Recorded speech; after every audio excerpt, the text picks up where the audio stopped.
This is Health Unfiltered, the podcast where we cut through the bullshit and get honest about fitness, nutrition, and mental wellness. Kristina, welcome. How's it going? Going fantastic. Thanks for having me. Definitely, it's my pleasure. Today, we're going to be discussing how physical spaces influence human behavior. But before we get into that, I really want to know your origin story, like where you grew up and how you got to where you are now. Can you fill us in a little bit? Yeah, you bet. So I was born and raised in Michigan, and I was there till I was about 11 years old. And then my father passed, and my mom met someone that they had both gone to high school with, and eventually relocated to be with him out here in the Pacific Northwest. And so that was, as you know, a teenager, I thought my life was going to end, but it turned out to be the best thing ever because I find people here to be way more active. And I don't know, it's just part of who we are here is hikers and bikers and people who think about how much we can put into a salad and it's not just iceberg lettuce and carrots, right? Yeah. Oh, yeah. It can be interesting with textures and all kinds of even fruit, all the things. And so, anyways, that exposed me to the ocean and sailing and all kinds of things that I didn't have access to when I lived in the Midwest. And so went to high school an hour north of Seattle and then the Art Institute of Seattle for college. And between then and now, I have moved 17 times. And Oh, so wow. it's a lot. And one thing that I was noticing is each time I would move, I would have different things that I would either like or dislike, be good at or not be good at, that was different from where I lived last. So I'll give you an example. In one home, I could not keep up with laundry to save my life. In this particular home, I'm a rock star at it. And so I'm like, it's the same person. What's the difference? And so I Right. started hashing that out. And from place to place, the lighting would be different, the room would be different, the appliance that maybe the washer that I was using was different. Hmm. Everything contributes to the functionality of a space and how good or not good you might be at doing or executing that particular task. And so I started to realize it may not be me at all, it may be my environment. And so, having lived in all those different places, it really helped me to, I guess, let that marinate. What does that mean? And how is that space impacting me from move to move in all these different ways? One place I absolutely loathed yard work. And in the next place, I felt like I couldn't get enough of it. And so How strange. I wanted to dissect that. Why is Yeah. that? And so that's really what led me to ultimately doing home functionality work. I'm a full-time realtor, but hand in hand goes this other bit of dissecting the home. How will this work for me and my family? How would it work when seasons change for us? And by seasons I don't mean time of the year. I mean having a baby or kids moving out and being empty nesters or taking in elderly parents or all the different things that comes with Yeah. life. The different And stages so in life. exactly. And so that's really how everything evolved was me really thinking about how the moves impacted my quality of life and how I worked or how I was happy. And it's just fascinating. It is. It's really fascinating. I mean, you wouldn't think of it necessarily, but just hearing you get into it, how many times you moved and how much, I'm sure how much experience you have with different types of homes. I'm sure it plays a really big role. And it really reminds me of permaculture. Are you familiar with that? Uh, Not hardly at all. Please tell me more. So permaculture is a holistic way of, it kind of can be applied to the whole life, but traditionally, it's with like agriculture. It stands for like permanent agriculture. So you set up like a system one time, and it just kind of keeps going on its own. And it really has a lot to do with like flow and functionality and making things work together in a way so you have to do like minimal work. And so everything kind of works together. And permaculture has different zones, and it starts with zone one in the home, and then it goes on to zone one, which is like just outside your house, zone two, zone three. But what we're talking about is obviously zone one today, or zero. But it's really interesting how these different concepts work together. Well, and the other thing I think is it's a little bit freeing because once you realize, well, maybe I just haven't found the right rhythm for that, or I haven't tweaked my space right, it takes the whole I might be a loser thing off the table. Like it's Yeah. maybe just a learning curve. We didn't figure Hmm. out what our jam is for this particular house. Like it's not that I'm broken, or it's not that you suck at laundry, or Right. why is our sink always full of dishes? Like it really takes the whole like I'm broken piece out of it, and it just begs the question, what am I doing that isn't working, and how could we do this differently, or what appliance could we be using that would take Mm. the rub out of what we're doing. So my podcast called Home Space and Reason is really based in just asking questions about your space and your reason. And truly, that's it, because there's no wrong answer. Hmm. Yeah, I was just listening to your latest episode, and you were talking about the dishes in the sink and how you guys have procedures and protocols to avoid the sink filling up with dishes by just, instead of putting it in the dish, you just immediately put it in the dishwasher or what have you. Unless it has to Well, soak, I think you said. right, but and does that work 100% of the time? No. Sometimes our house goes to hell in a handbasket, but I tell you what, Right. it's less often. Yeah. We have our sink filled with dishes. I would say maybe, I don't know, once a month, and that's when things just get out of hand and we find ourselves going too quickly from one sport to the next, or from company to vacation or whatever. Hmm. And it's no big deal. But if you can Yeah, find something that works for the majority of time for you, and that will be different for every family and in every house, I think that's a win. definitely. I think trying to find a solution for the majority of the time is definitely the right way to go about it. You can't figure out solutions for all the time. Things always happen, holidays, what have you. But And giving yourself that grace, like it's okay. We'll be yeah, fine.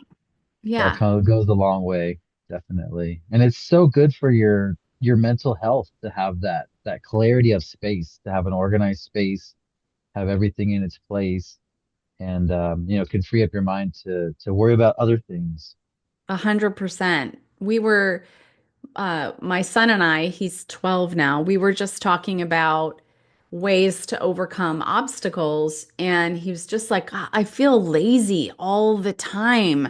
Which this is Mm, a relatively new thing for him. He's getting to be a teenager.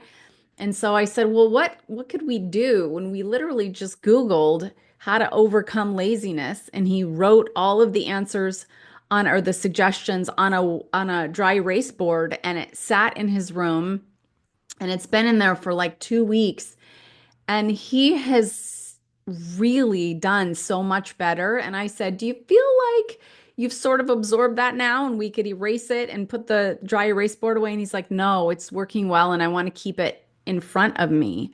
And so that's mm, another really interesting thing that I think works often. If you've got something that you need to do, you have to have a visual cue to start remembering it or getting in the habit of it. And then once you find your rhythm and you find like it's part of your daily life and you've got it absorbed, you can remove it from sight so you don't have a sign hanging up forever. But Hmm. sometimes it's just that visual cue to go, oh yeah, I need to do that, or this is how I'm going to do it differently, or this is where I'm putting my keys now, or whatever it is. Like just that visual cue sometimes can help get everybody on the same page. Definitely. Yeah, I definitely utilize that tool of putting up visual, reminders and signs, especially when you're starting new habits. It can be really helpful. I really love that. Yeah, James Clear talks a bit about that in his book, Habits. Um, I'm, Yes. I'm sure you're Atomic familiar with Habits. that book. Yes. It's a good The- one. It's such a good one. And he talks about that, where they did a study of a group in a workspace and they put apples out, and it was easier to pick an apple up than it was to go get, I think it was like the junk food or whatever. And so they were making a healthier alternative suggestion, and that alternative suggestion was easier to get to. And so people found that they ate more apples because the apples were more accessible and they were out, and Mm, you, oh, that actually looks good. I'll have that. And so it's literally just that visual cue and making the better thing easier, yeah. Yeah, it's like having a fruit bowl out on your counter and having those junk food type snacks kind of put away in the pantry. or not there at all. Exactly. Definitely. Yeah, I like to Depending go on if you're the a sweet or a savory person, right? right. Yeah, I like to go an extra step and when I can for the, appropriate types of fruit is actually cut it up and have it ready to go in the fridge. And then when you're ready for a snack, you just grab it and you can start snacking away on something that's a little more healthier. And it looks so much tastier when it's all diced up and put in a clear Mm, container sitting in the fridge. Like hmm. it looks like a commercial. And then you're like, that looks better to me than that other not so healthy thing over there. Yeah. Yeah. It's such a small difference, just peeling and chopping versus, having it in its whole form. It's such a small change, but it makes such a big difference in making it easier to make that better choice. Yeah, you're just creating one more obstacle that there's no barrier between you and eating that food now. Definitely. So, what are the six lenses of home functionality? So I created some lenses. I'll share this with you at some point. They're kind of pretty. Oh, But cool. yeah, they are um, floor plan. So floor plan is not just what house you're in, but maybe observing if there's pinch points in Hmm. your home. And what that means is, let's say you've got an island with a dishwasher that's either in the island or right across from the island. And when you open it, it prevents anybody from walking through if it's too close. Yeah. So that could be a point of frustration. Hmm. Or areas where furniture is up too close and there's not really much of a walkway, or maybe it's a really old house and it wasn't meant for the furniture, the scale furniture that you have. And so that Hmm. becomes a weird, awkward, if you find yourself tripping or stubbing your toe often, it could be that there's a pinch point there. So that's the floor plan lens. And the next one is ability to identify sources of friction. And so what that Mm. is just the skill of being able to step outside yourself and say, is there some sort of repetition happening in my frustration? And if so, what is that? Just Hmm. identifying the bits that make you crazy and making like notes, or is there something happening here that we could remedy? That's a whole skill. And yay, if you can do that.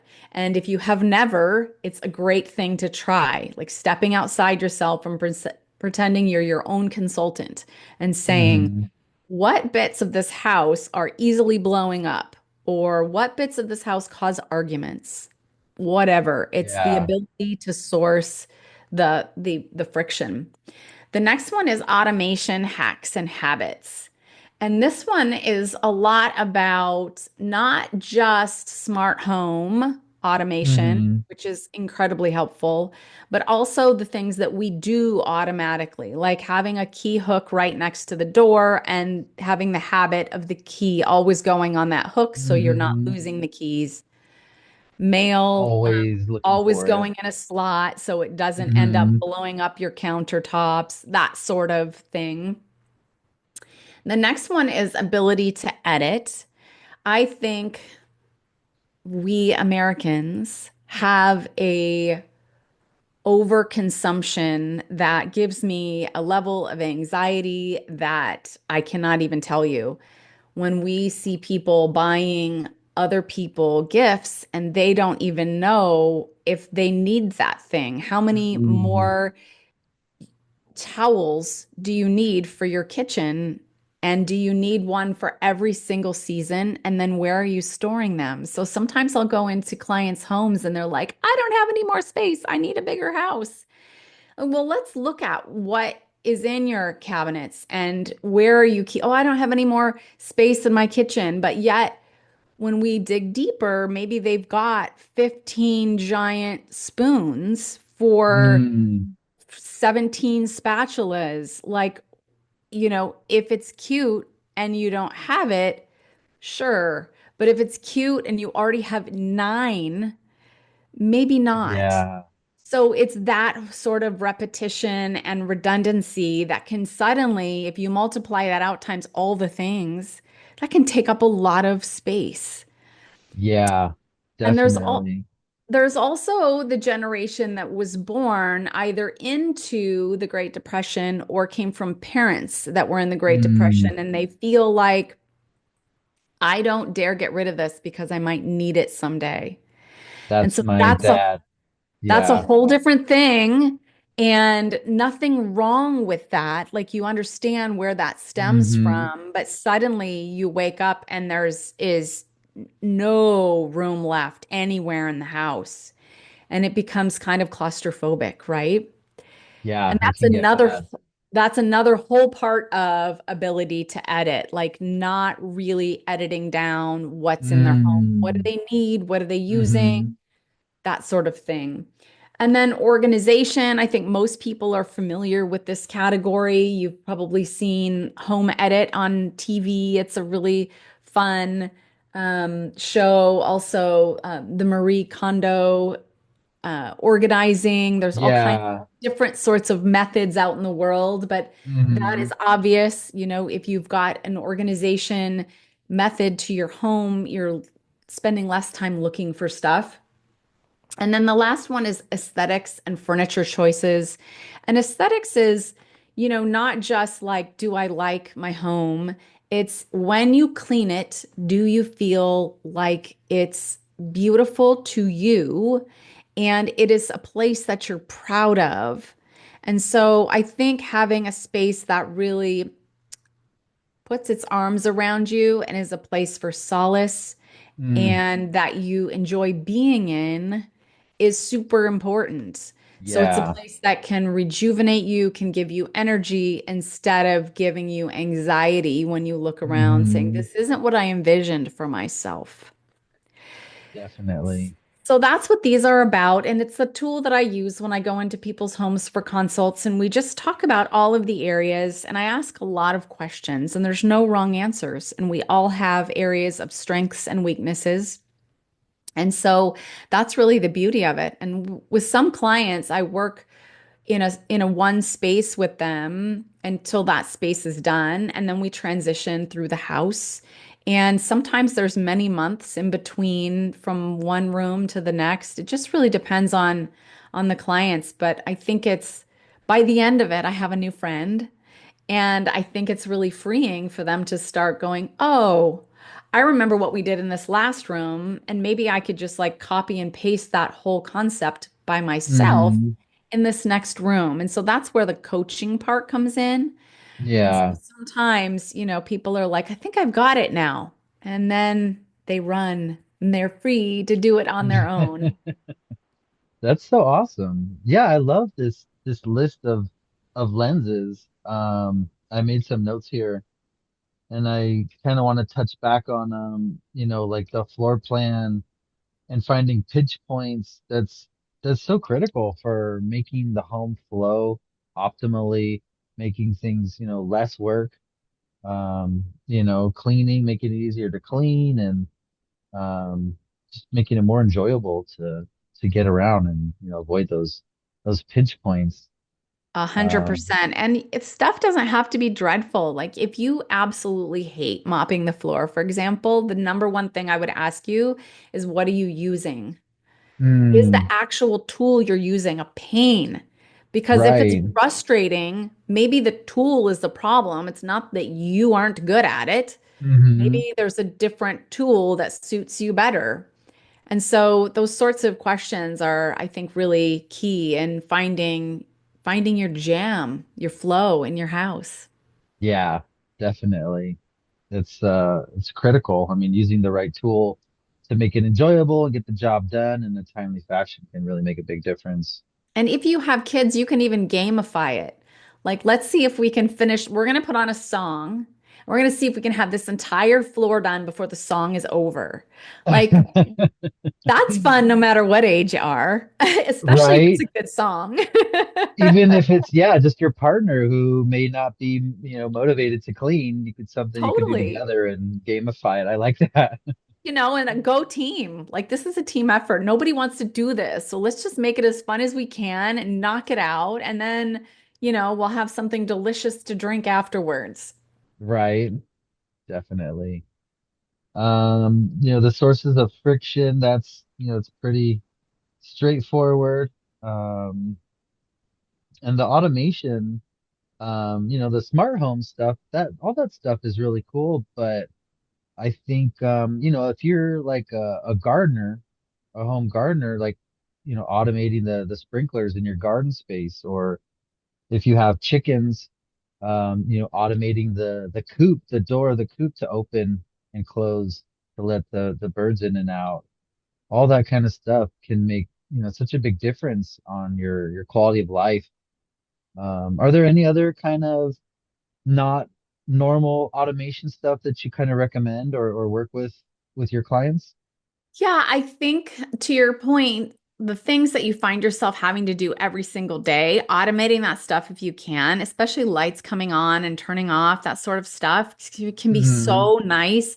And there are going to be some people that are like, is it really that much of a trouble to flip a switch on? And that's not what I particularly mean, but like we have ambiance lights that come on dim in the morning behind the TV and they're Mm, golden. They're like almost like a candlelight, a little bit brighter. like And a then piano, sunrise, maybe. exactly. And then piano Yeah. that automatically comes on in the morning. And so Oh. it just is a way to ease into my day. And if I had to Hmm. remember to go in and turn on those lights and find the station that we're listening to on, whatever, Apple Music or whatever it is that you listen to every day, I would not do that. But when Yeah. I can set it up to come on automatically, it sets the tone for the day, and the whole day Hmm. just starts off feeling like delicious. Like this is going to be a good day. So when you can kind Definitely. of program that into your life, that's fantastic. As far as my favorite smart home application, there is a app called AnyList, and I have set it up with Alexa. And Hmm. when we run out of something in the fridge or when I'm cooking, I just say, add ketchup to the Fred Meyer list. And it hits my phone Oh, and it syncs with my husband's phone. And within sweet. the app, it goes into the actual section of the store where the ketchup would be found. So it's found under condiments within the app. And Wow. all of that is just voice activated. So I don't ever have to keep a physical list. So that's cutting Hmm. down on the clutter. Also, it syncs to his phone automatically. So there's no Hmm. like, well, I ran to the store for beer and I'm like, why didn't you get milk? There's there's no excuse for the other party not to know what we Yes, need as a household. And so it makes it so much easier. You don't have to remember your list because it's on your phone. So that one little thing is such a time saver for us. And, since we have one upstairs and downstairs, we have a puck upstairs.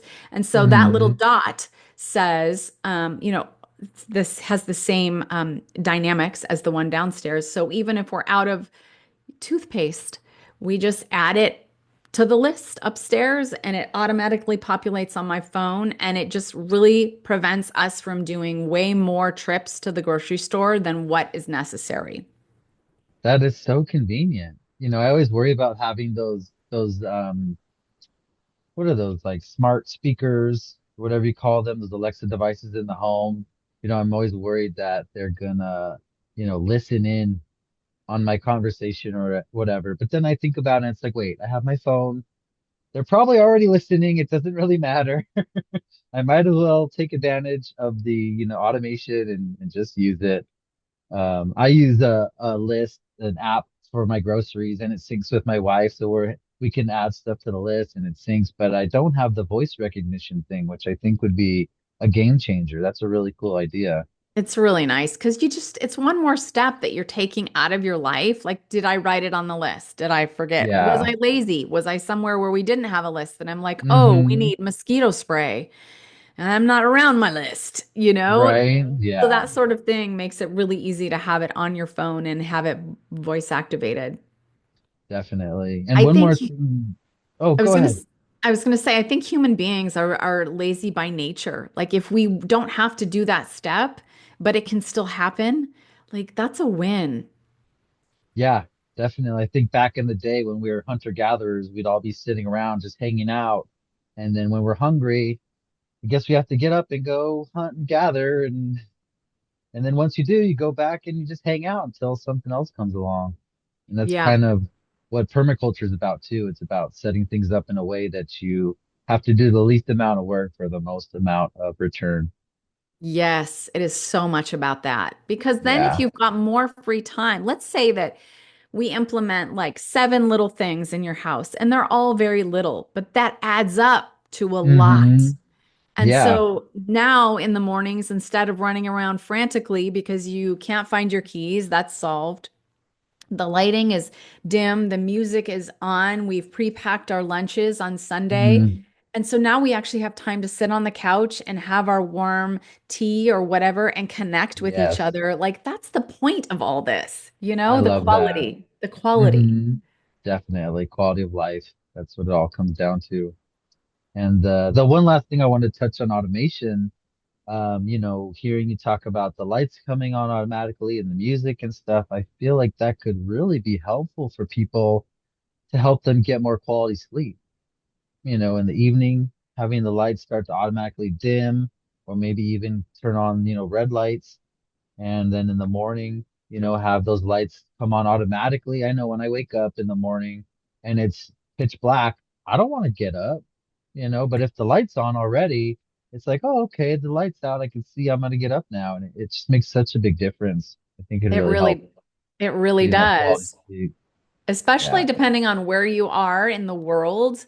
There's some places where it's dark all day long, depending on Yeah. how far north you are. It's Right. like I can't imagine I would have to have some sort of, digital aid to make the lights Mm, come up and sort of be daylight-ish. And I'd have right. to pay attention to those hues and the colors of bulbs that I'm using because that Hmm. really makes a difference in how much seasonal depression you may or may not have. Yeah. Yeah, that's a real thing. When it's dark out, you're not getting your sunlight on your skin, you're not creating vitamin D, you get sad, and even just psychologically, I think it plays a role too. This episode is brought to you by the Protein Lifestyle Cookbook. Say goodbye to fad diets and hello to sustainable results with the Protein Lifestyle Cookbook. Packed with delicious, high protein recipes designed to fuel your body and mind, this book is your ultimate guide to healthier eating.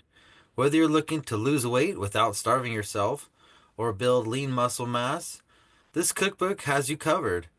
What makes it different? I'm glad you asked. It's not just another recipe book. This is a lifestyle roadmap combining science backed nutrition tips with easy to follow dishes that fit your busy schedule. From braised beef with a red wine reduction to chocolate peanut butter protein bars, every recipe is crafted to help you stay full and achieve your health goals. Order your copy on Amazon today and take the first step towards a stronger, healthier you. The Protein Lifestyle Cookbook, changing lives one meal at a time. So the let's see, the fourth lens was edit. When you said that, it made me think about, getting the clutter out of your life and really sitting down, maybe once a year, whenever it's appropriate, and just thinking not, um, can I live without this, but do I need this? Like, have I have actually used this item in the past year? Why am I keeping it? Like, is it adding more clutter? Is it, benefiting me or not? And just kind of using that as that thought process to go through your stuff and kind of declutter and get rid of stuff. And then also on the flip side, finding tools, maybe for an example, like stuff in the kitchen, finding one item that can do multiple things instead of having one like specialty item that takes up, real estate on your countertop. I think that can really For add. sure. Yeah. And also being stepping outside yourself and being observant of your own actions. If you Mm. use that same spatula every time you cook because it is your favorite one, do Hmm. you really need the other four? Right. Maybe you don't. And so really like examining your own actions or Hmm. laying them out and saying, "Hey, partner, which one is your favorite?" And just keep his favorite and my favorite and the other ones, get gifted forward. I also think it's important to talk about not putting them in a landfill. Just because you Hmm. don't use them doesn't mean someone else couldn't use them. Yeah. And so that's also very, very valuable is being able to gift something forward. I'm a big proponent for the Buy Nothing group on Facebook. Although I can't say I love Oh. Facebook, it's a nationwide, it might even be international group where you sign up based on your geography and you place stuff on there that is for free. And Hmm. it's a picture and you describe it. And then people say, "Oh, I would like that. Please consider me, consider me." And then if you're gifting it, you do a porch pickup usually where you just set it up on your porch in a little bag or whatever with their name on it and they come and grab it and then it's theirs. There's no exchange of money and Hmm. you won't be giving it to someone who doesn't need it because they've already expressed, "Hey, I could use one of those," or "Mine just broke. I would love one of those." And so Right. it's a really sustainable way of getting the thing that you need to someone in a very quick and efficient way because it's almost no effort. And you're not haggling about making $5 because is that really worth your time? Right. So I just find it really rewarding to gift forward things on the Buy Nothing group. That's very cool. I'm gonna have to check that out. I haven't heard of it. A lot of the times, what my wife and I will go through and donate stuff to Goodwill or other organizations like that. And, they have a good mission to help. I think is it people that were maybe in jail, like they hire them in the store and then they kind of get a leg up getting back into society. And um, so yeah, sometimes it can be problematic and um, that idea of kind of just giving things away to people that need it and kind of not having to do all the middle work sounds really cool. It is, and you know that that person needs it. Another thing on that note, when you're going through, especially if you've got a parent that's aging and you've got a lot of stuff to gift forward, let's say they're moving Hmm. into independent living and they're moving out of the home that they've been in for 25 or 30 years. Yeah. There's sometimes people in our community just keep your eye out on the news or social media feeds for the news stations that have a whole home that burns down and they have to replace Oh no. everything. So, Yeah. and we all have communities where we see somebody's home is completely burned Hmm. and they have to start all the way over. Those are the scenarios that I think are so amazing because you can gift 70% of a home's contents to a family that's completely starting over from scratch, and it's a win on both sides. So Yeah. you don't have to pay someone to remove all this stuff. It's not going into the landfill. It's just a group effort that makes people feel so good on both sides. And so those scenarios, I always encourage people to keep a lookout on different boards in your community for families that are in need. Hmm. And so that's, such a win. Yeah. That's truly incredible gift to give someone, you're looking to get rid of stuff and they are desperate for stuff because it all got burnt up in a fire. And what a great thing you could do for someone. I Yeah, really like that. yeah. So organization was the fifth lens. I love that one. I am a highly organized person. I try to be very organized or else I feel like that clutter in my mind and I drives me a little crazy. And especially my wife and I, we're living in a motorhome now. And so the space is tight and we have to be very, cognizant of our space and what we use. We have some storage space, but it's not much. And we really have to look at the space and what we have and what we need and really fine tune that organization. Are there any other tips that you offer in general? I know you mentioned some shows and stuff, but is there anything else that you recommend for people to try to get organized? I just think it's different. It's not a one size fits all. It's different for everyone. And so if you're watching a show like The Home Edit, for example, and you're just like, wow, my space just doesn't end up looking like that, even when I feel like I put in a lot of effort or whatever, I think it's important to keep in mind that that looks different for everyone. And Mm, so I think just starting small and saying what areas are working in the organization category for me, and then what can I learn from that? So, how is that? Is it the container that works particularly well? Maybe the thing that we're using to store the stuff is what's not working. And so yeah. trying to force, so we recently, this last weekend, cleaned out our pantry and we had a bin that was, let's just say, rectangular. And there wasn't Hmm. a divot that went down for you to grab it and pull it out. And so I think that stuff kind of gets caught down in there. Is it that hard to pull the entire container out? No. Do we? No. And so what's interesting is that wasn't the right container for this use. We used that little wire basket in another space for something totally different. And we got something that worked better, that had a pull, that had a dip, so you could reach in and Hmm. access it. Those sorts of little tiny rubs can Yeah. really make a big difference. And so I think it's also important to ask, like, if it's not working for you, think about the thing you're trying to force it into. Maybe that's the problem. So Right. it's not your fault. You can just make a Yeah. different decision on the container or the location, and that might change the dynamics totally. Hmm. Yeah, and I think something so you mentioned the critical part is trying something and not being afraid to try something else or try it in a different space to make it work better and optimize it more. For sure, you can go through six things and they all fail, and it might be your seventh thing that's like this works Mm, for us. yeah. And that is totally okay.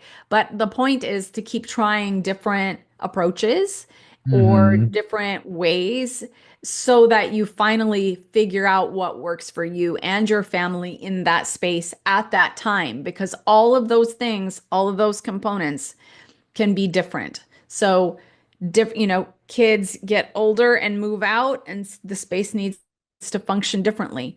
Or the dynamics, how you do something might be totally different between how your partner does something.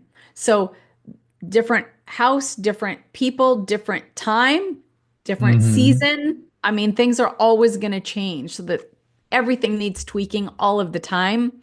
And I think Yes. it's totally okay to be like, how is this working for me right now? And if it's not, let's ask some good questions and figure out how we get to peace. Definitely. Yeah, that's a saying I like to say often is that the only constant in life is change. Something's always going to change. It's inevitable. Just prepare for it, know it's going to happen, and it'll make it that much easier. Indeed. So aesthetics, and furniture was the last lens. Um, how do you advise, couples or partners to work together to find like the aesthetic that they can both like maybe not compromise on, but agree on, or maybe have their own spaces? What's your take on that? I enjoy deep diving into this topic because I think it's important. I am a visual learner, so if I see something, watch something, I go down that rabbit hole, I eventually start to figure it out.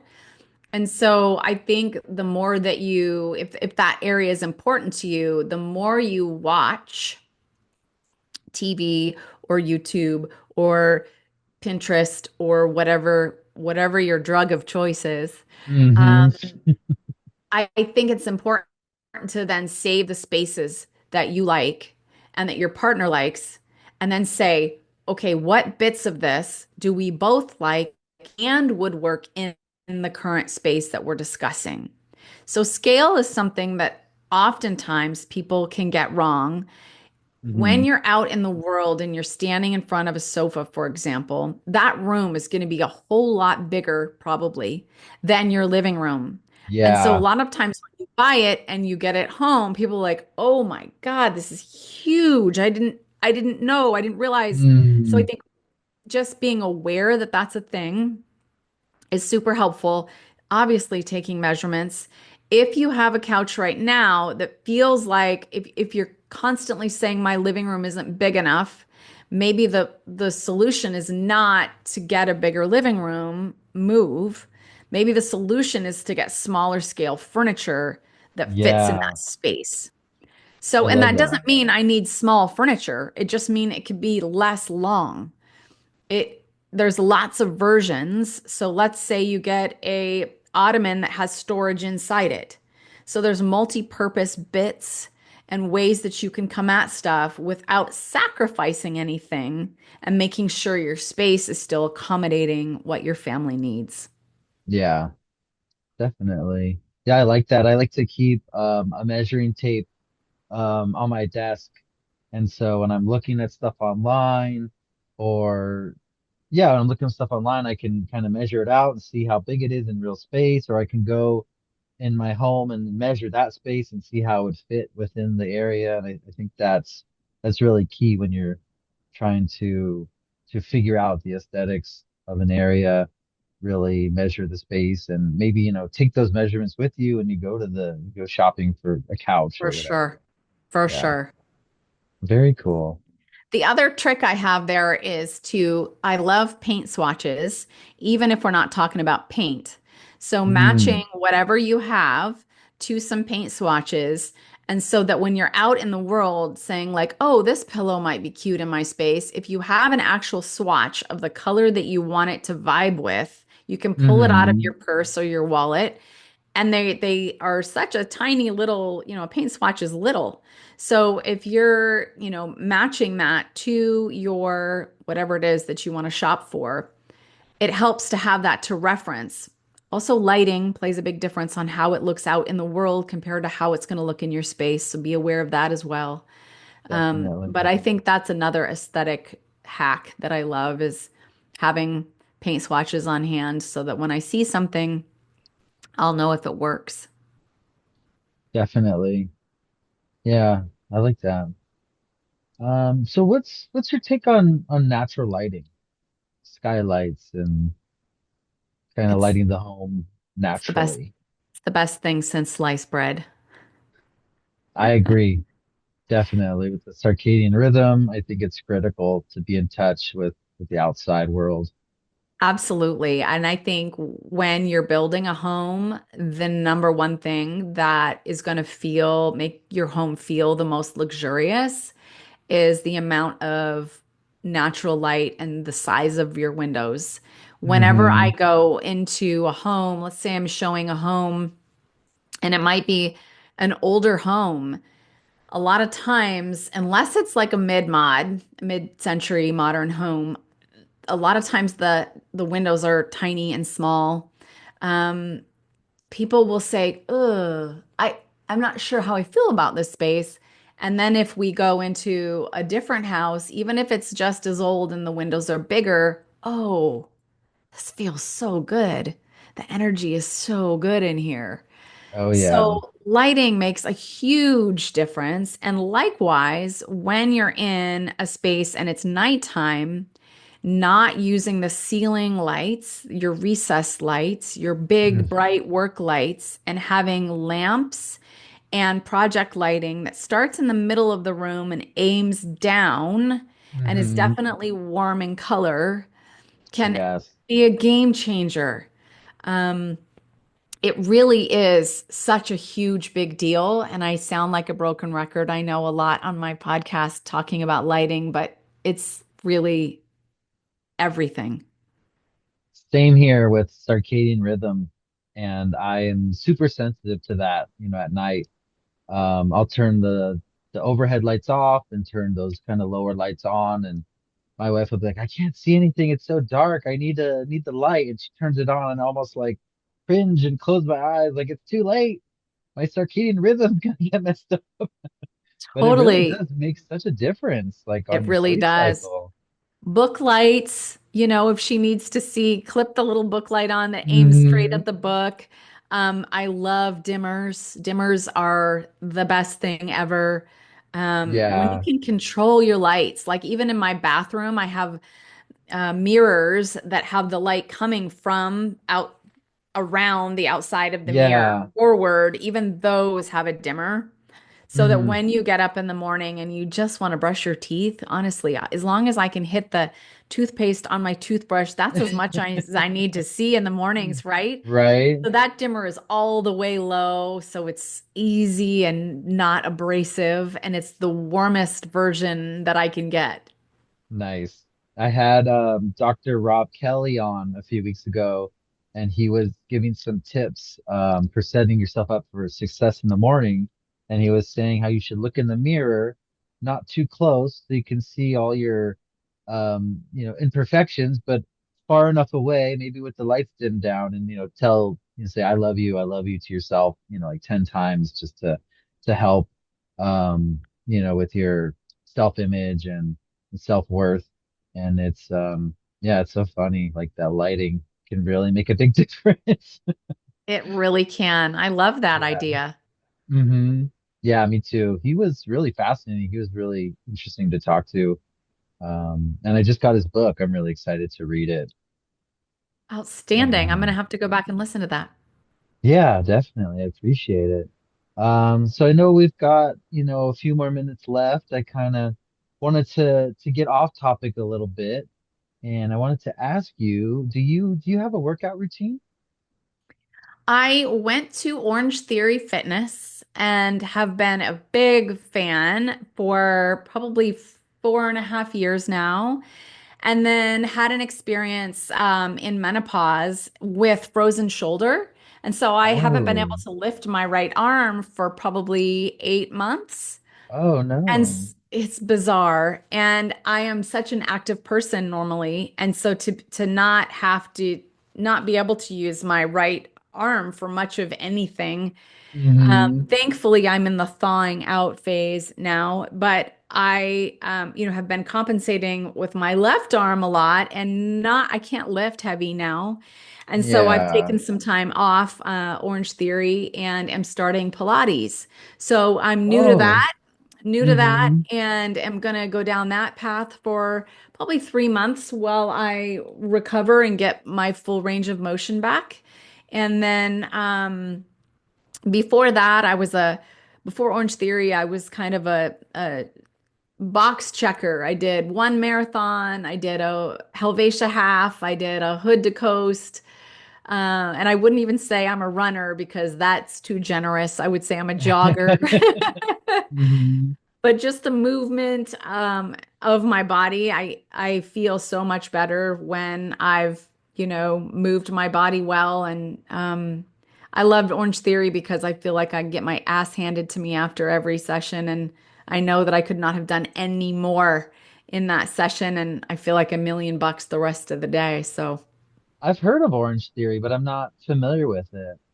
It's What is fascinating that? because it's an hour long, well, probably 55 minutes long, and you do some sort of treadmill. So walking, running, hills, flat combination, Hmm. rowing, so rowing machine, and then either bands or free weights and or a combination of.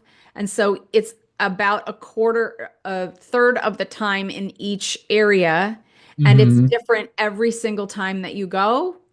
And it's Cool. led by a coach. And then the movements are actually on screens so that you can see how your form should look. And it's generally pretty fast paced. So if you like, it's kind of like working out in a nightclub, but with the lights on. How fun. It's a blast. Lots of high fives, lots of friends. I've made a ton of friends, and then the one that I go to, and they have picnics, and so it's a lot about Hmm. community and lots of celebrating happening. So I'm a big advocate of it. Very cool. It sounds fun. Yes. I'm gonna have to check it out. Yeah. And I hope your shoulder gets better. I haven't heard of the frozen shoulder It's a menopause before. thing, and it's bizarre, but I'm getting to the other end of it. So I'm thrilled to say Good, that yeah, I should be back in business in a couple of months. good, good. I was gonna say maybe sauna or even cold plunge if you're up to it might help with that. That's really frightening. I would probably Hmm. love to try it because that's so like, ooh, outside my comfort zone. It's so good for you, just that getting outside of your comfort zone and the inflammation. It helps so much with the inflammation and just the sense of accomplishment, just being able to get in and stay in for even if it's just a minute for your first time. I really love it. I try to do it three How times a long week. how long do you go when you When it's below 50 degrees in the cold plunge, I try to do 3 minutes. But when it's wow. a little warmer, I do at least 5 minutes. I have a homemade one. I just freeze like buckets of ice and throw them in there, and yeah, it gets pretty cold, especially this time of Holy year. buckets. Yes. Hmm. It's real tough, but I enjoy it, and I feel like it really benefits me. I have, I think I just have like weak joints. It's either my elbow or my knee or something, and after I go in there, it always feels better afterwards. Aging is a trip, isn't it? Aging sucks, but it's part of life, and I think I'm staying happy that I'm active and alive, so I have to be careful yes. to not complain about that. But Hmm. there's always somebody that has it worse for sure. But yeah, Yeah. aging is a thing. Like you're like, I don't know how I got to be this old. I feel like I was 22 like 15 minutes ago. Right? What happened? So Exactly. crazy. Time It's fine. time just flies. Yeah. So you have a podcast, Home Space and Reason, and we're on a podcast right now. Are there any podcasts that you enjoy listening to just for fun? Yes, I love Julia Dreyfus's new, well, I don't know if it's new to me. Um, Wiser Than Me. What's that It's a about? Yeah, it's fantastic. She only interviews women who are older than her, and they're always like famous, awesome humans. And so it's all about life stories and what they've learned and advice. And definitely do not have young ones around because you'll hear some F-bombs, and she's hilarious. Hmm. So that is definitely my new favorite. Nice.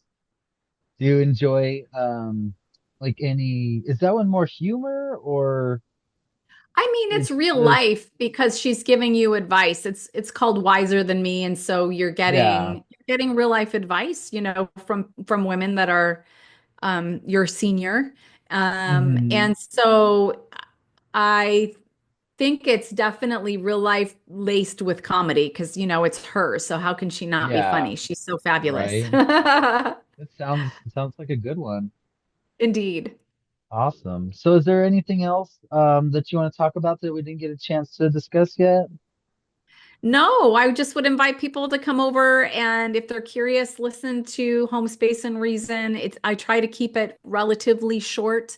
I found Hmm. that my sweet spot is around 12 minutes long, because everybody's lives are so busy. But I love the Yeah. idea of people listening when they're, weeding their garden or when they're doing the dishes, or, you can Hmm. multitask there. It's really easy to do that and a couple of other things. And in every episode, I post questions for you to think through about your space and your reason. And so there's always a takeaway. I always ask you to grab a pen and paper and write down, a question or two or five, depending on the topic. And I usually am very clear and concise in each episode. So what you see in that headline is absolutely what you get, and I don't stray from that. So I enjoy that very much, like what I signed up for is what I'm getting kind of philosophy. So I can really appreciate that anti-clickbait strategy, because sometimes that can be very frustrating. yes, and I also like don't want to hear about what you saw on the street corner or what you ate for dinner yesterday if I'm trying to listen to a podcast about, I don't know, running. Hmm. So it's like, please stay on, Definitely. please stay on task. Very cool. Well, are you familiar with the carnivore diet?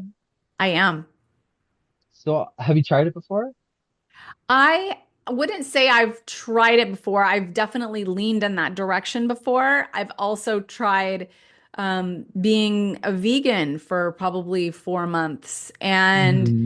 and now we're somewhere in the middle, because I need that protein, and it's just so key to so much that, yeah, I enjoy reading and learning about what we're putting into our bodies. I also saw recently that the FDA is going to potentially ban some food colorings, it looks like, from the whole United States, which I think would be amazing because why are we allowing things to be in our food that is going to kill us?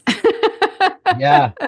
Yeah, they just had that hearing how what is it, the Fruit Loops in Canada, they use like fruits and berries to color the cereal, but here they use all the artificial dyes just because it's cheaper.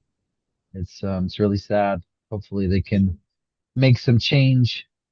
Right. And I think the whole point of the Food and Drug Administration is to make sure that we are putting in our bodies only the things that are good for us without being duped or unknowingly Hmm. being, slowly poisoned, which is such a horrible thing to think about. So, how is Yeah. anything bad allowed in our food? So, I think if they're doing their job, that will Hmm. pass and we won't have to think about that anymore. Definitely. Yeah, personally, I don't like the government telling me what I can and can't put in my body. But that's one thing I can get behind is getting the artificial food colorings out of the food. Right? The manufacturers not being able to use those things, I think, is Yeah, important. definitely.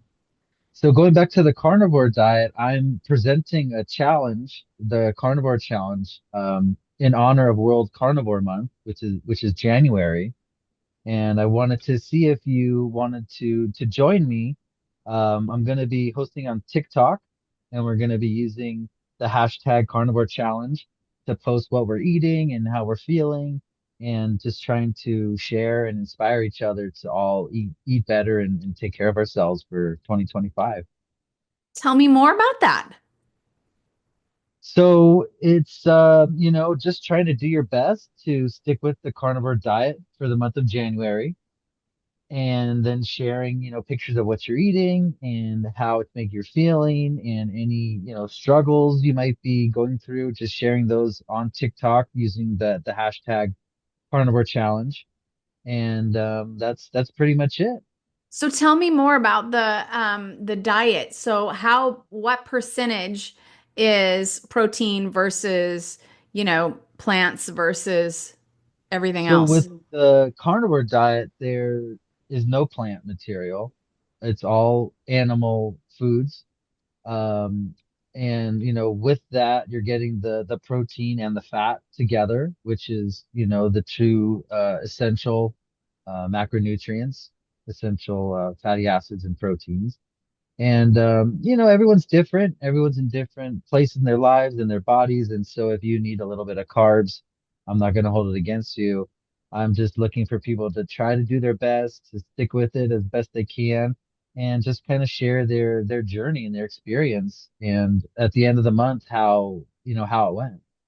Yeah. Well, I can't say that I'm promising to give up my vegetables.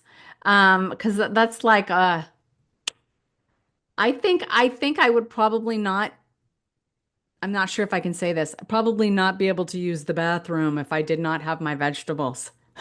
Last year, that's a funny point. Last year I did the carnivore challenge for January, World Carnivore Month, and I had a hard time with that. Yeah. And I used a fiber supplement. I Okay. used psyllium husk, and then I also Oh, have a really bad sweet tooth. So I cheated. I had some blueberries in the evenings. But besides that, I found it to be really helpful. It really helped me cut my cravings for other sweets and for starchy carbohydrates, which I didn't need in my life because I was still trying to lose weight, which I still have about 10% body fat that I want to lose for 2025. So I think doing the carnivore diet again will help me, jumpstart my health again for the new year and just help cut out those cravings for all the junk food and all the ultra processed food products that are doing us such a disservice. yeah. That's a fascinating challenge. I'll have to write down all the things. So tell me your TikTok account. Josh D. Noland, So not Noland. Joshua. Nope, not for this one. Okay. And then it's carnivore challenge is the hashtag. Wonderful. Awesome. So Thank you. if people are looking to buy a house in the Portland area, how do they get a hold of you? Yeah, spaceandreason.com is my website. And I can be reached just by Googling Kristina Browning, real estate agent. I will come up there as well. And I think you can Google either one of those things. You'll also get my Home Space and Reason podcast, which is available anywhere you listen, Apple, Pandora, all the places. And yeah, my cell and all of that is also online. So you can always reach out via text or email as well. Excellent. Well, thank you, Christina. I really enjoyed our conversation. Some really interesting stuff, and we'll definitely have to keep in touch. Absolutely. Thank you so much for having me. Yeah, you're welcome. All right. Take Bye, care. everybody.